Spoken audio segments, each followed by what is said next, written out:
I was hanging around with a little group of kids that had those cork boards, and I started mucking around on one of them and standing up really well, and it was coming up to Christmas, and so the immediate thing I wanted was a surfboard, and that's what I got, and I just went from there.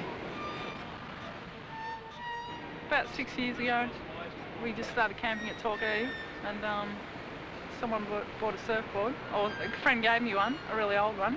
I just started surfing and I really liked it, so I kept doing it.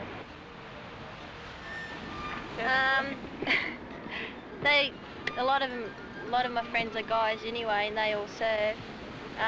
What girlfriends I have, they reckon it's good. They'd like to be able to do it themselves, and they all get behind me and wish me luck whenever I go away, and hope that I do well.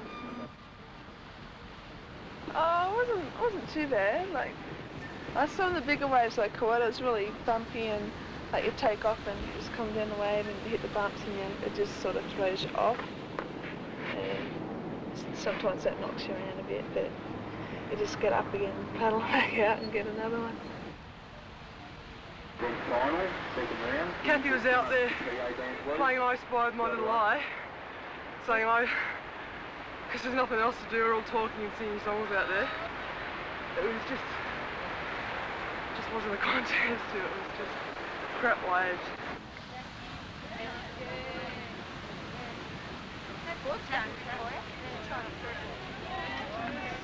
Couple of sets approaching out the back. Red's paddling for this one. Red's up and riding. There used to be men's and women's together, and about, I guess 6 or 7 years ago they separated because the women thought that they weren't getting a fair deal with the men, and that's how they got the Australian Women's Surfriders Association. The advantages are that we get to do things the way we want, you know, and it's the women, we can organise a contest for ourselves and there's no hassle with the men. If we're running side by side with the men, then we tend to be treated as second rate because women surfers aren't anywhere near as good as the men. There's not as many competitors. The prizes aren't as good, and it just flows on, you know, and they sort of put us out in the water when they can, rather than at prime surfing time and so on.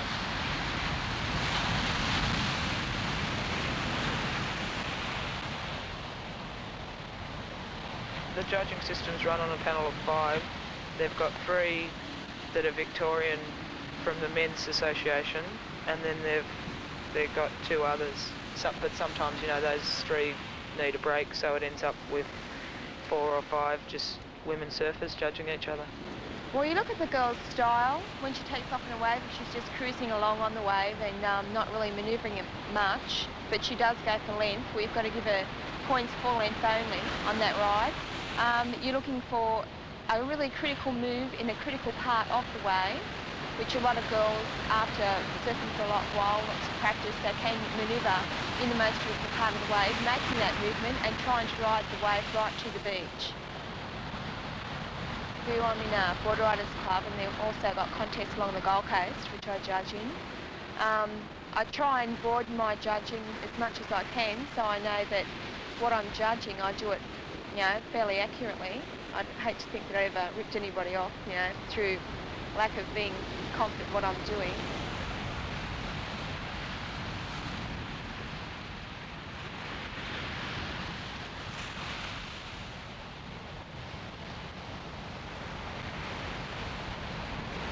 Overall, surfing for women has improved out of sight, and it is improving quite rapidly. I think within the next few years they will be meeting to be surfing as good as men. Now, I don't know whether they'll ever surf better because physically I don't know whether they're capable of doing it, but I think they'll give it their best shot.